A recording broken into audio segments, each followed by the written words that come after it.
As you can see, I'm filming this from the home office. So we were one of the more fortunate ones that was on a level 3 evacuation order, but had a home to come back to once things kind of settled down. So for me, it all started last week when we started getting crazy winds in our area. And then on Tuesday night, I was out for a meeting in K Town and having dinner.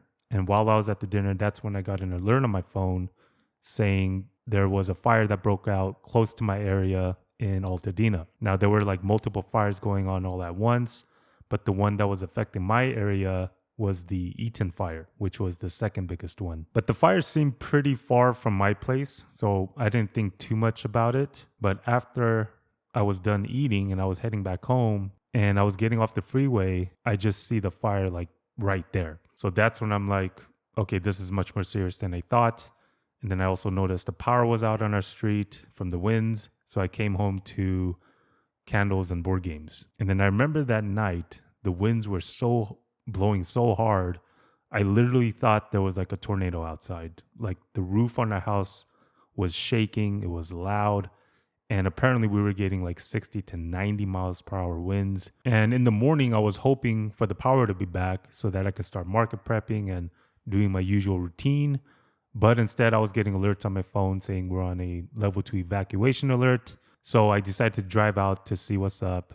And the street, I mean, there's broken branches, trees, trash bins. It was a complete mess. Looked like a hurricane came through. And once I got out to the main street, that's when I just see this fire just raging closer. Black smoke, ash. I mean, I was like, we're screwed. So I drive back, wake up Janet, and I'm telling her we got to start packing. And that's when we started getting alerts on my phone saying it's a level 3 evacuation order now. TLDR, get the fuck out of there. Okay. So we grab our luggage. We just came back from Hawaii. So we grab those. We pack as much as we can. In here in the office, I just pretty much grabbed the laptop and then one of my trading PCs, just the PC itself. I left all the wires, left everything else. And lesson number 1, have a flashlight around the house. But I get on the phone with my mom. She tells us we can stay at her place. All right, cool.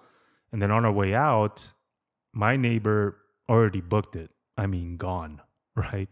And I also have elderly neighbors, but their family was already there and helping them out. So it was good to see that they were taken care of.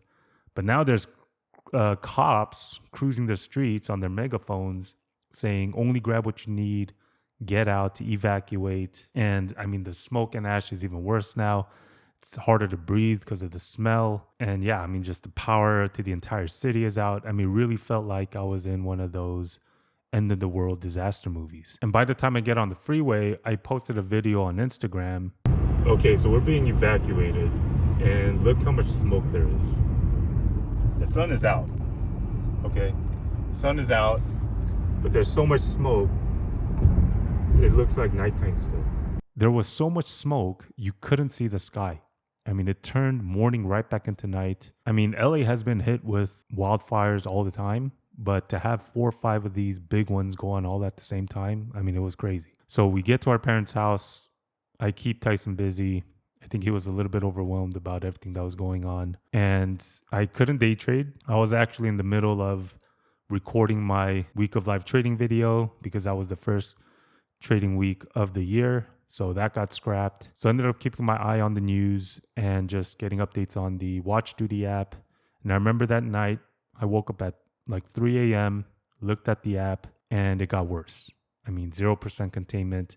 And on the map, the fire grew like 30% bigger. So I just made the decision of, you know what? This might be my last chance to go back to the house and get some of the rest of the stuff that we need, because there was a real chance that my house was going to get hit at this point. So I drive back at 3 a.m. My city is a ghost town. The air got even worse. The roads were blocked, but thankfully I was able to get to my place. I grabbed 2 of my 32-inch monitors and also my second trading PC, which was a hassle breaking down my setup in the dark. And this is kind of the second lesson. Well, I was already planning to kind of downsize my setup to make it more compact, but this kind of solidified it. And now I kind of have an idea of what I want. Because could you imagine me trying to move my Odyssey Arc setup. But also my PC weighs like 50 pounds and takes up way too much space. And it's actually hiding behind these two monitors. So I don't even see it, even though I built it up to look all pretty. So I think going forward, maybe go for a more compact ATX build, just so things is more space saving and easier to kind of transport if needed. So I did end up doing some trading at my parents' house. I'll post a picture up of what my setup looked like, and was actually able to make some money while trading out of my mom's kitchen, which was my biggest concern because I'm so used to trading on bigger 40 to 50 inch monitors, but the 32 inches felt fine. But other than that, there wasn't much else we could do but just hope for the best. And amidst of all this, we actually had an amazing time at my parents' house. Like my mom cooked every single meal while we were there. And even though I would tell her like, you're doing too much, she's like, I want to. Like, when are we gonna have another chance like this where I can cook you all of your favorite meals when you were a kid, us all be under one roof like this? Because I met my wife when we were 19, and there was a point when she actually moved in with me while I was at my parents' place. Like, you don't see that too often, right? Where parents on both sides would allow that to happen. So it brought back a lot of memories. We looked back, laughed at a lot of stories. And even though we were like sleeping on the couch and on the floor, it really felt like we were just camping or at some retreat. And it was a cool little fun moment for our family. And that saying, home is where your family is, felt truer than ever. So that kind of gave us comfort. That and having bomb home insurance. So what did worry us was, even though we had good home insurance, was like they weren't responding, they weren't picking up, their phones were just completely turned off. Like, we were trying to get in hold of our agent just to make sure that our insurance was good, but nothing. Like, all their phones were dead. We couldn't get a hold of anybody. And also there were looters. Like, there were people just taking advantage of evacuated homes to rob the place. There's people that were intentionally starting fires. I think they caught some guy on a bike with a blowtorch. I mean, like, what the fuck, bro? You know how we have a stop loss in trading? There should be some sort of stop loss for that type of behavior. Just stop loss on site. You know what I mean? Like, don't be doing that shit. I mean, I believe in karma, and I think Nipsey Hussle said it best. Like, he says, whatever energy you put out, that's the same energy that you attract. I think he says it as like, master your energy. You do stupid, disgusting shit like that shit's going to return to you in some way, shape, or form. But I saw a lot of good in people too. Like, first off, shout out to the firefighters and the first responders. I mean, you guys are the real true MVPs out there. But on our street, we saw firefighters from San Francisco, Vegas, city called San Ramon. I don't even know exactly where that is. And then I even heard firefighters from Canada were coming in because we were so short on firefighters. And just to see those people kind of band together, work together, and even people here, like, any food they were buying, whatever they're buying, people are offering food, giving them food and asking where to donate. And so many people were donating. Like, for me, I decided to use everything I made on Friday. I decided to take half because the other half goes to Uncle Sam. And I used that half to go on a Costco run and just to buy all the essentials, right? That people would need: toothpaste, toothbrush, soap, clothes, whatever. And I just packed the car with as much as I could. But when I went to go donate it, like, there were so much donations, like they were refusing some of the items. So they weren't accepting clothes anymore because so many people already donated. But they did accept all of my stuff because they were all brand new.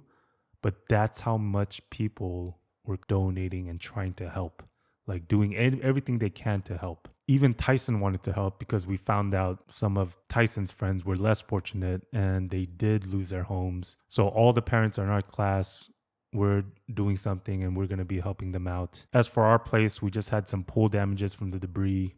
And we did finally get in contact with our agent just to make sure that our insurance is good and all that. And we asked her if we could file the claim for the pool. And she's like, yes, but it's like in a different department. So she kind of guided us to online. We go online. Online tells us to call. We call. It's an automated thing that tells us to go online. And it's just, no one's able to like help. So it's probably going to be a while. I'm sure they're like backed up and there's people that or people in worse situations that they need help. So we don't mind waiting, but yeah, it's probably going to be a while for that. But the biggest lesson that came to mind out of all of this was don't cheap out on insurance. Like, we just never know. And it reminded me a lot about trading, like investing into stocks without knowing about options to protect yourself is like buying a house without knowing about insurance. I know we'd rather use that extra money on something more fun, but I think it's much smarter to not cut corners and mark that as a mandatory expense.